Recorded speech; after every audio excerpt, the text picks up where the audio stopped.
Kumusta? Pag-usapan natin yung pinaghirapan mong pera. Handa ka na bang dalhin yan sa isang, exciting adventure? Kasi ngayon, titingnan natin yung dalawang malaking landas na pwedeng tahakin ng ipon mo dito mismo sa Pilipinas. Ito na, ang laban. Stocks versus bonds. Ayan na nga, 'di ba? Pinagpagpaguran mo yung savings mo, kumayod ka para diyan, at ngayon, baka nasa bangko lang 'yan. Ang laging tanong, okay, ano nang susunod? Paano ko 'to palalaguin? Yan mismo ang tanong na sasagatin natin ngayon. Okay, game. Sa totoo lang, sa capital market dito sa Pilipinas, dalawa lang talaga ang pwedeng maging role ng pera mo. Una, pwede kang maging isang owner, o di kaya pwede kang maging isang lender. Magkaibang-magkaiba ang landas niyan, parang magkaibang kwento talaga. At yan yung bubuksan natin ngayon. Sige, unahin natin yung unang landas. Ito yung, sabihin nating, aakyatin nating bundok ng pagmamayari. Tara, pasukin natin ang mundo ng Philippine stock market. Isipin mo, parang umaakyat ka ng bundok. Ang ganda ng view sa taas, pero kailangan mong paghandaan yung daan. So, ano ba talaga yung stock na yan? Simple lang to, promise. Ang stock, isa siyang piraso ng pagmamayari sa isang kumpanya. Gets?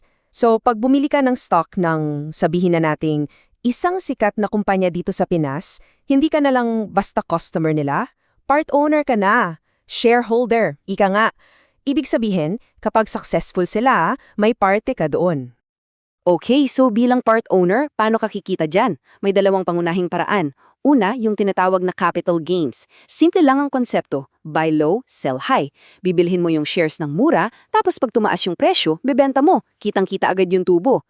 Pangalawa, yung dividends. Ito naman yung share mo sa kita ng kumpanya. Parang bonus yan na binibigay nila sa mga may-ari na tulad mo. At gaano kalaki yung potential na kita? Check this out. Kung titingnan natin yung historical data, mula 1998 hanggang 2021, ang average na return ng Philippine stock market bawat taon ay umabot sa 9.06%. Malaki yan. Yan yung pwedeng maging reward mo pag naakyat mo yung bundok na yan. Pero, heto yung catch. Sabi nga natin, pag-akyat ito ng bundok, di ba? So, hindi laging patag yung daan. Pabago-bago. Ang technical term diyan, volatile. Kitang-kita yan dito sa Financial Stress Index. Yung mga matutulis na pag-akyat, yung mga spikes, yan yung mga panahon ng krisis. Global financial crisis, pandemya, pag may ganyan, ramdam na ramdam ng stock market. So yun talaga yung laro dito. High risk, pero potentially high reward din. Okay, so tapos na tayo sa bundok, lipat naman tayo sa pangalawang adventure. Kung yung stocks ay paakyat, itong bonds naman, parang ilog. Mas kalmado, mas predictable yung agos. Tara, subukan nating maglayag sa Philippine bond market kung saan ikaw naman ang nagpapautang. Ano naman itong bond? Well, isipin mo na lang na isa siyang IOU o isang formal na kontrata ng utang. Pag bumili ka ng bond, basically, pinapautang mo yung pera mo. Pwedeng sa gobyerno, pwedeng sa isang malaking kumpanya. At ikaw ngayon yung lender o bondholder. Ang usapan, ibabalik nila yung pera mo plus interest after ng napag-usapang panahon. Simple, di ba? Dito sa Pilipinas, malakas mag-issue ng bonds ang gobyerno natin. At may iba't ibang klase. Nandyan yung treasury bills o T-bills, short-term lang to. Tapos may treasury notes o FXTNs, medyo mas matagal yan at may interest kang natatanggap 2 beses sa isang taon. At ito, yung paborito ng maraming maliliit na investor, yung retail treasury bonds o RTBs. Quarterly naman ang bigayan ng interest niyan.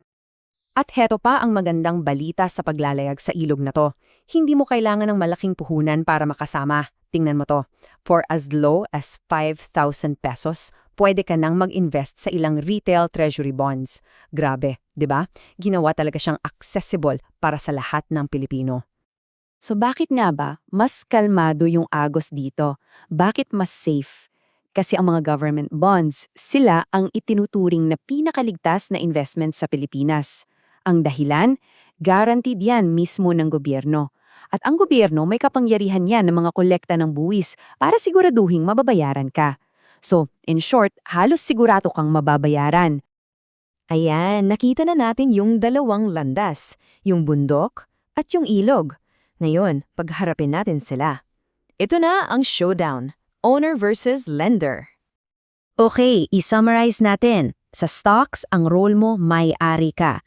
Ang kita mo nakasalalay sa performance ng kumpanya. May potential for high growth pero andyan din yung risk. Sa kabilang banda, sa bonds, ang role mo, lender ka, nagpapautang.